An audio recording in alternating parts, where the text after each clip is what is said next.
the hype for Ant-Man and the Wasp: Quantumania is palpable, right? It is in the air, but it's not the only thing that's in the air because it's Valentine's Day weekend, which means love is in the air. And today we're going to look at both of those together by doing a tier list ranking the couples of the MCU. Let's go ahead and start off with the original Tony Stark and Pepper Potts. For me, I'm going to be putting them at an A tier, right? Because of where they ended up. There were a lot of bumpy spots for them from, beginning to end, on the rocks a little bit and everything. But, they get it all figured out, and it just took, half of the world disappearing, and then they have a kid and everybody's happy. And then, of course, Tony has to go and die. Next up for us is going to be Bruce Banner and Betty Ross from The Incredible Hulk, right? And the only interaction we have with them are two actors that aren't really involved in the MCU at all anymore. We have Edward Norton and we have Liv Tyler. She's dating some other dude because he's on the run at the beginning of the movie. They do genuinely like each other and they care about each other. I don't think that it's necessarily a, unhealthy relationship outside the fact that one of them turns into a giant green rage monster. But I think I'll be saying C tier, right? Nothing actively against it. I think that they're fine. Thor and Jane Foster. This one might get me in a little bit of trouble. I'm going to be putting them in D tier. Personally, I just don't see the chemistry here between them. Like, so much so that, like, right, that there's like a big kiss. He teleports back and then he macks on Natalie Portman, except for, surprise, it's not actually Natalie Portman he's macking on. He's macking on his wife wearing a wig. So if we have to bring in his actual wife for him to kiss, can we really say that they have that good of chemistry and everything? And they're only like kind of brought together, like not really even on purpose or anything. Would Thor have ended up with her again if she wasn't dying? Who knows? But for me, the more compelling romances in this movie are between Thor and a hammer, right? And by the end of the fourth one. So next up, we got Steve Rogers and Peggy Carter. That's going to be an S tier, right? And a romance that spans decades. And the dude like abandons everything else about his life to go and just be with her. So I can't really think of something more romantic than that when it's done voluntarily and not in like a weird, creepy way.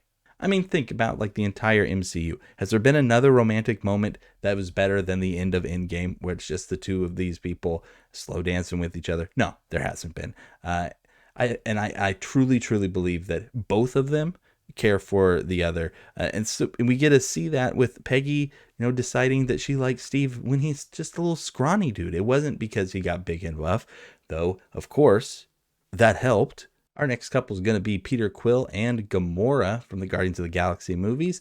I'm going to be putting these guys at B tier. I think that they have actual feelings for each other, right? And we do get to see those grow, which is nice. They're still getting it figured out, which, it isn't their fault. I'm not going to put them up above the B tier where we're standing right now before Guardians 3 comes out, because we're kind of in a weird situation where if I'm just rooting for Peter and Gamora's relationship, I really don't know if that's the right thing to be doing right now. Gamora does not know who Peter is. And so it's like, should we really be wanting her to end up with Peter? Like, because Peter is kind of not the best. But, I do enjoy them as a couple. They have fun, banter and everything. And their relationship has kind of grown in a way where it does feel at least kind of realistic. Bruce Banner and Natasha Romanoff. With this one, again, it doesn't work for me. I think that's forced. I feel like they felt like they needed to have some kind of romance in this movie, and so that's why it's going on. I do like both of these actors, and I think that they have good like charisma together, but I don't think that it works great in like the romantic sense. It introduces weird things into the Hulk like lore and everything, where like she can calm him down.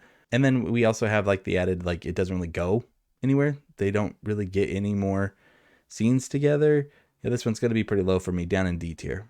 Look at this. Another S tier, Clint and Laura Barton. This relationship has been kept secret from everybody, and that's probably why it's so healthy. You don't get everybody else involved in your business, and then you're able to just kind of be there for each other. She supports him. He cares about her and supports her. They definitely have a dynamic that is working for them.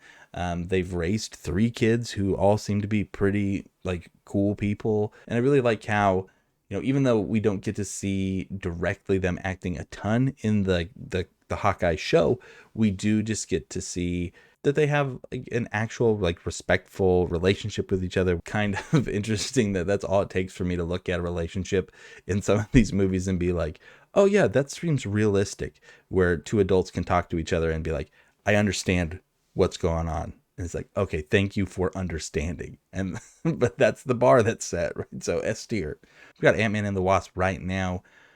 Scott Lang and Hope Van Dyne. And I think I'm going to put them in B tier. They've got banter, right? They're flirty and everything. It's still kind of like waiting to see them make it to that next level, right? Because they're keeping big secrets from each other in the second one. And again, it's a nice relationship where we've been able to see them grow.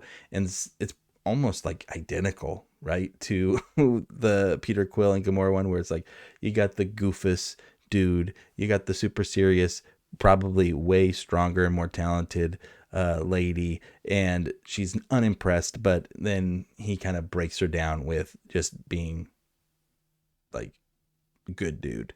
Keeping it in the family, Steve Rogers and Sharon Carter.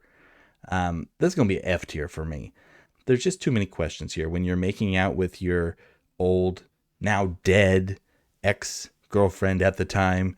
Her niece feels funky. That's about all I need to say about this one for me personally. I'm not really a relationship I care to dwell on very much. So yeah, we're just going to pretend it never happened, just like the MCU does. Now we get to Wanda and Vision. Now it's a relationship that I kind of wanted to put high at first, but the more I thought about it, the more I'm like, I actually don't know if it really deserves to be up there. Obviously, she loves him, right? They care about each other. But what we get to see of them together, over half of it is, a made up version of him that she's just kind of like treating like a toy. And that's kind of like really sad and messed up. I don't know, just a weird thing for him to have to go through. I don't want to go too low on it though, so I'm going to stick it in C tier. Stephen Strange and Christine Palmer is going to be next up, and they're going to be another C tier, right? They're just kind of in there with their jabs and everything. They don't go as high as, an Ant-Man or a Star-Lord relationship goes. And, he's married to the work, always has been, always will be. And so I really, really can't put it very high up there. I think I'm going to go D tier on this one. Next up, we got Peter Parker and Liz Allen. This one's going to be a D tier. Not their fault. They're just, in high school, and they're not even really dating, right? They like go to a dance together. I don't think that we're going to go any higher than D tier because really there's just not much substance there. Plus, it's really messed up how much Peter Parker ruins her whole life. It's messed up. Next up is going to be T'Challa and Nakia. I'm going to put them up in the A tier, right? We don't get to see a ton of it, but what we do see is very nice, right? He is still smitten with her like some young kid when he's freezing and everything. And, they were united in how they were wanting to like bring their kid up and everything too. And so I'm going to be putting them up into A tier. Really, it's these people who get to kind of have like these bittersweet, happy endings that are managing to drag themselves up there. Because really, that's all that we can hope for when it comes to the end of any relationship, right? It's going to be sad. There will be no happy ending to any relationship. So just because it doesn't necessarily end great doesn't mean that we should automatically like knock it down a ton. Keeping it with Black Panther for a second, we got Okoye and W'Kabi, and this is going to be an F tier for me. I really feel like you only know they're married if you catch like 1, maybe 2 lines of dialogue. I don't know, I feel like it should be a little more evident that people are married to each other than just that. I don't feel that bad that like we don't see him anymore because he's like been exiled and everything. He was also a bad dude, right? He ended up being like turning on T'Challa and everything. And so they weren't even on the same side of like this revolution really. So that really kind of brings it down and everything. So you got to be unified in those kind of things. Are we going to be, with Killmonger, or are we going to be with T'Challa? We should be united on this. Hank Pym and Janet Van Dyne are next up for us. They're going to be a B tier for me. It's easy to love somebody when they're gone, right? And then you get them back, and then they're so special, and so, you're going to be treating them right. It's definitely better than the way that they are portrayed in the comics, because Hank Pym is really kind of a bad dude when it comes to his relationship. We're just talking MCU here, though, and so I'm going to put him in B tier. He's been real broken up about his wife being all dead and stuff, which is very understandable. But I do like, how much they were working together as like a team back in the past. And so, yeah, they're going to get that B tier. Peter Parker and MJ are also going to be in that B tier for us. They have genuine feelings for each other and sacrifice for each other. But at the same time, Peter's still making those same calls for her, right? That she wants to be a part of those decisions and everything, like even at the end. And so, he's not really growing through that. She doesn't even remember who he is anymore. So they're going to knock you down a little bit. So that's why they're going to land in B. Now we get one of the more surprising relationships, and that's Ned Leeds and Betty Brant. Really, really like this one. Let's count the ways. They're super adorable with each other, but they're also very mature in it. I like this couple because they know when to call it quits, and they call it quits in a respectful way. Nobody gets hurt. They know what the relationship was, and it's just really funny too. So they're going to be in that A tier.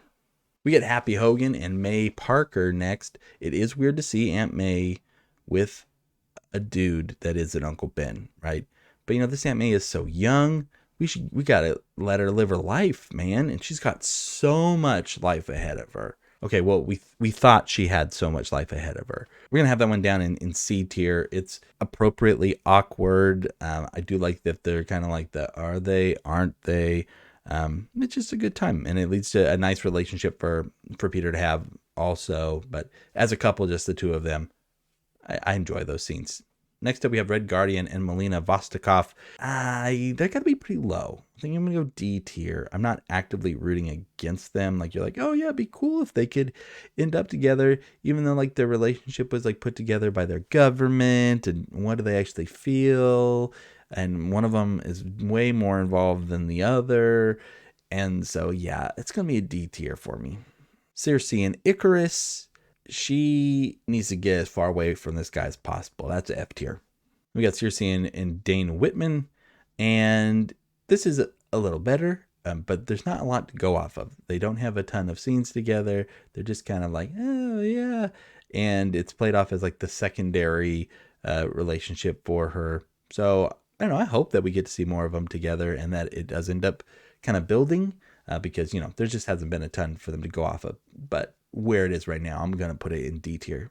Another surprise for us, right? With Eternals, Athena and Gilgamesh, great relationship. There's some good character work in this movie, and a lot of it comes from these two. I think that we get to see his genuine care for her, and that how much he's taken care of her, and just has put everything else aside for as long as he has to just make sure that she is getting the care that she needs. And then she also has deep feelings for him too, that we see come out once we know that, again, that he's dead. Spoilers. It's sad, but they had a better run year-wise than pretty much anybody else on this list is going to have. And then we just have two from the TV shows that I wanted to hit on. The first one is She-Hulk and Daredevil. It's going to get a C. It's a fun little kind of, and maybe it'll go somewhere. But as of right now, just kind of like as a joke and everything, it does its job, and it's nothing to be disappointed by. And then this one, again, might get me in a little bit of trouble, but Loki and Sylvie, that's going to be a C for me too. I'm just kind of weirded out still that they're like the same person. Call me old-fashioned. And there we go. There's our Valentine's Day Ant-Man and the Wasp Quantumania themed tier list. Let me know what you think in the comments below. Did I miss any couples? I'd love to hear that. Who's your favorite Marvel couple? Let me know, and we will see you with our next tier list. Bye.